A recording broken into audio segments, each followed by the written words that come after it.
Oi de novo, gente. Paz, tudo bem? Vamos dar continuidade. A gente parou no versículo 20, a gente comentou até o 19 no vídeo passado, tá? Onde Paulo ele vai falar basicamente dos pecados, das obras da carne relacionadas aos pecados sexuais, aos pecados contra o corpo, tá? E agora nesse vídeo a gente vai falar somente do versículo 20, que é a continuação das obras da carne.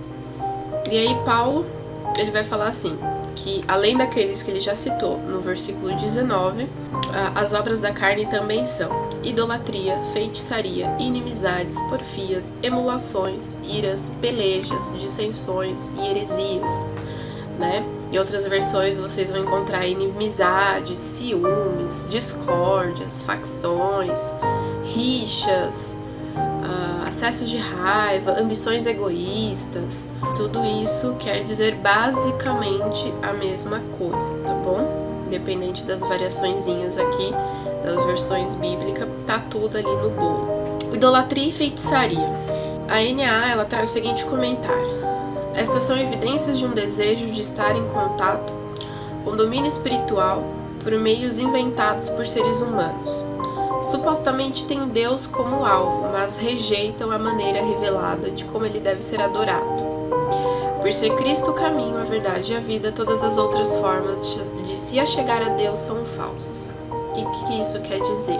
Idolatria e feitiçarias, principalmente feitiçarias, nada mais é do que maneiras de se achegar a Deus, maneiras incorretas, de maneira que ele não revelou, de maneira que ele não pediu para fazer. Ou seja, as diversas religiões que a gente encontra por aí, tá? Médios, curandeiros, feiticeiros, adivinhos, né? Em diversas passagens bíblicas a gente vê pessoas fazendo isso, e que se dizem que seguiam a Deus, que falavam em nome de Deus, né? Como tá aqui no comentário, supostamente tem Deus como alvo, mas rejeitam a maneira revelada de como ele deve ser adorado. Gente, como que a gente busca Deus? Como que a gente tem acesso ao Pai? O próprio Jesus falou, eu sou o caminho, a verdade e a vida, tá? O próprio Jesus falou. Então, Jesus, ele nos deu livre acesso ao Pai. O único caminho que a gente tem para Deus, o único e suficiente caminho que a gente tem para se chegar a Deus é por meio e somente por meio de Jesus Cristo, tá? É claro, temos nossos líderes, os pastores, os nossos irmãos, mas a gente não se achega a Deus por meio deles, a gente se achega a Deus por meio de Jesus Cristo. Os nossos pastores, os nossos líderes e os nossos irmãos, presbíteros, diáconos, são nossos irmãos que estão na mesma caminhada que a gente, tá bom? A gente busca conselhos, é natural, não tem problema, a gente pede oração, a gente tem que pedir oração, é natural, tá? Mas o pastor também pede oração, né? O pastor também busca conselhos, o pastor não é Deus, o líder não é Deus, tá? E a gente não se achega a meio de Deus através do pastor. O pastor tá ali também ele foi uma autoridade instituída por Deus, a autoridade da igreja, para nos auxiliar, tá bom? Mas o pastor também precisa de Jesus Cristo, todos nós precisamos de Jesus Cristo. Não tem mais um mediador humano. O único que foi humano, que está junto ao Pai, que intercede por nós, é Jesus Cristo, tá bom? Então, a própria Igreja Católica, essa questão dos santos, do Papa, a gente não acredita nisto. Por quê? Porque a gente acredita que o Jesus Cristo ele é único e suficiente, Senhor e Salvador. Porque foi Ele que pagou o preço. Não foi o Papa, não foi o pastor.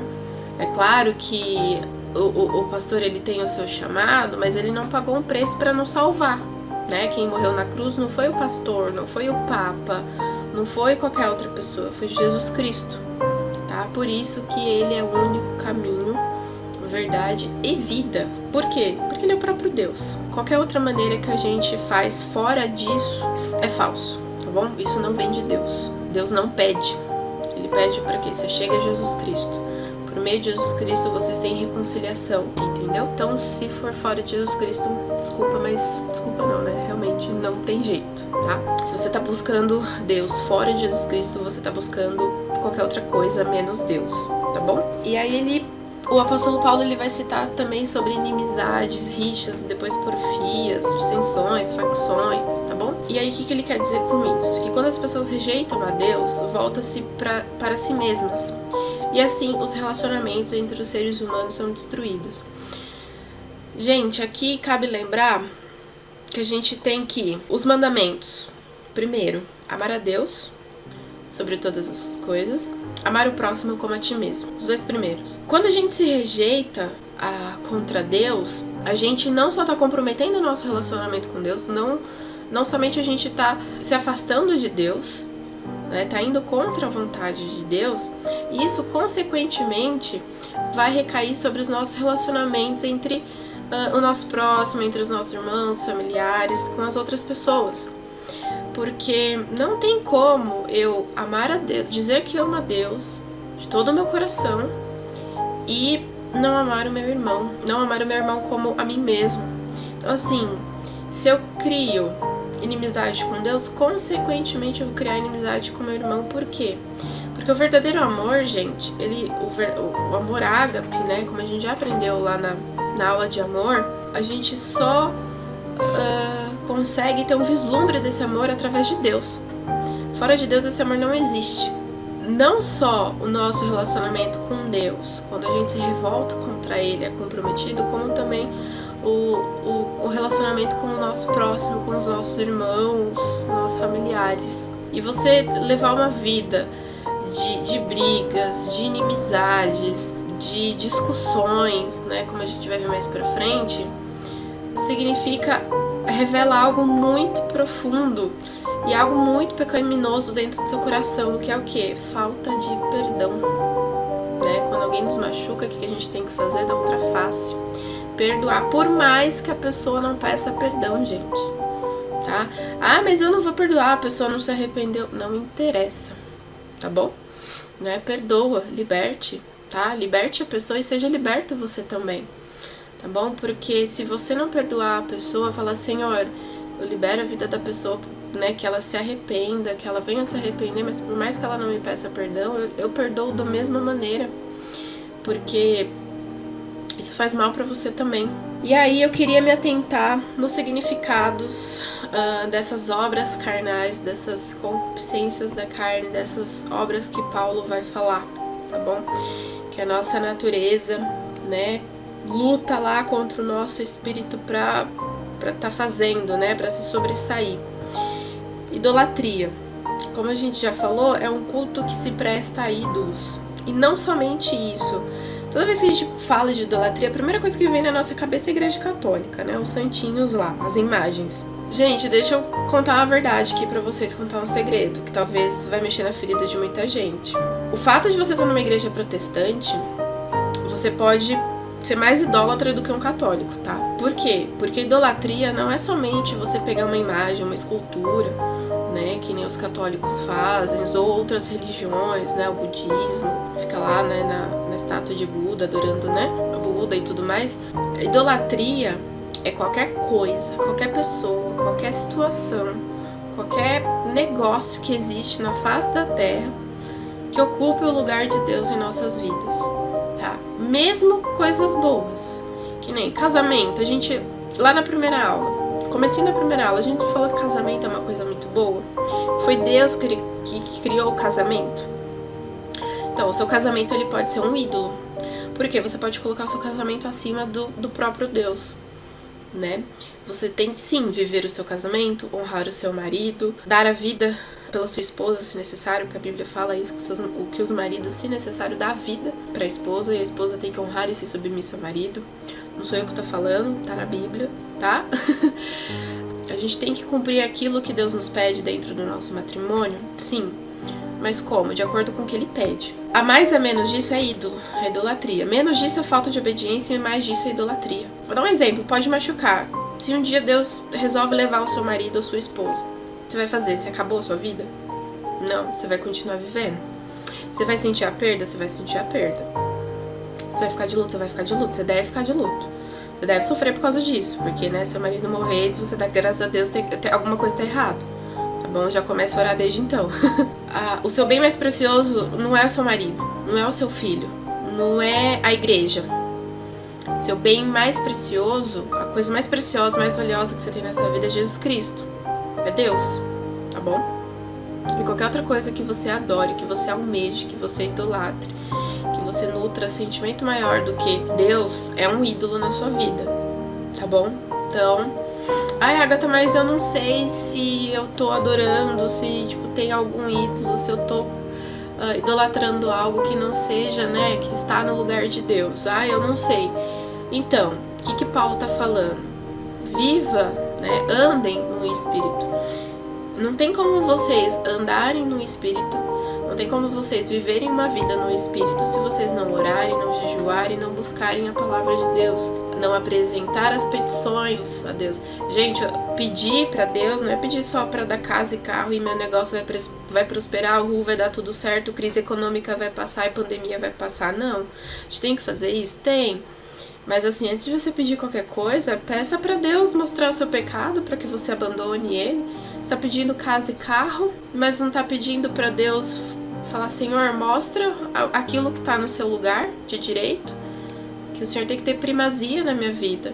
Se o Senhor não tem primazia na minha vida, então eu tô sendo um idólatra, tá? Eu tô cometendo o pecado de idolatria, tô prestando culto a algo que não seja o meu Senhor, o meu único Senhor e Deus. Eu tô prestando culto a algo que não tem valor, algo que não deveria, tá bom? Então assim, eu não sei falar pra você o que você tá idolatrando. Talvez seja seu filho, talvez seja sua profissão, talvez seja seu cargo de liderança, talvez seja uma promessa que Deus te deu. Olha que perigo.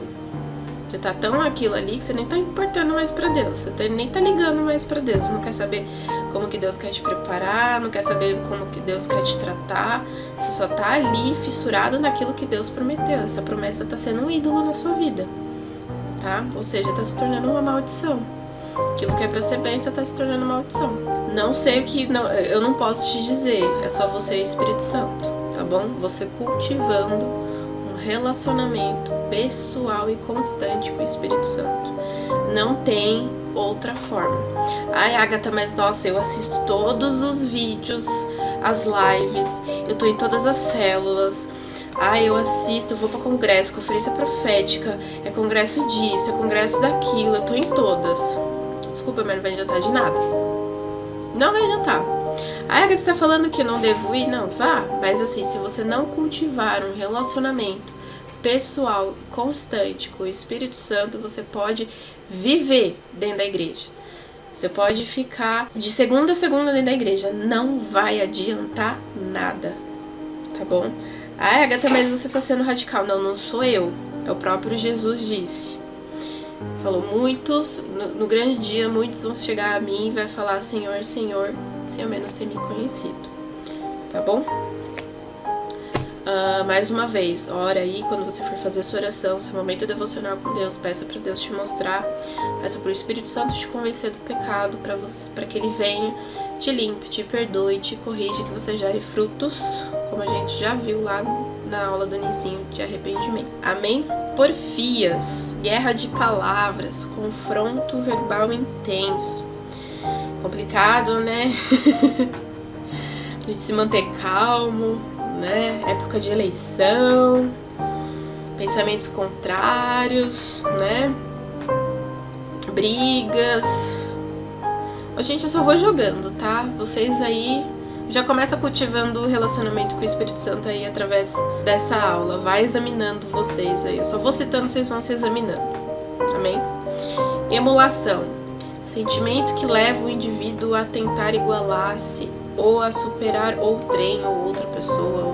Vamos dar um exemplo prático aqui. A gente tem que entender que a gente faz parte de um corpo, tá? Vamos pegar o nosso corpo humano. Experimenta ficar sem o indicador. Experimenta ficar sem o dedão.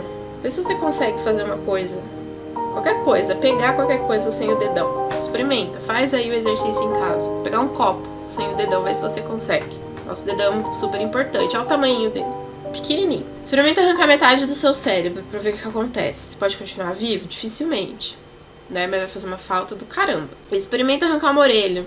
A gente faz parte de um corpo, então cada peça, né? Cada parte do corpo. Por que a Bíblia compara a igreja, né?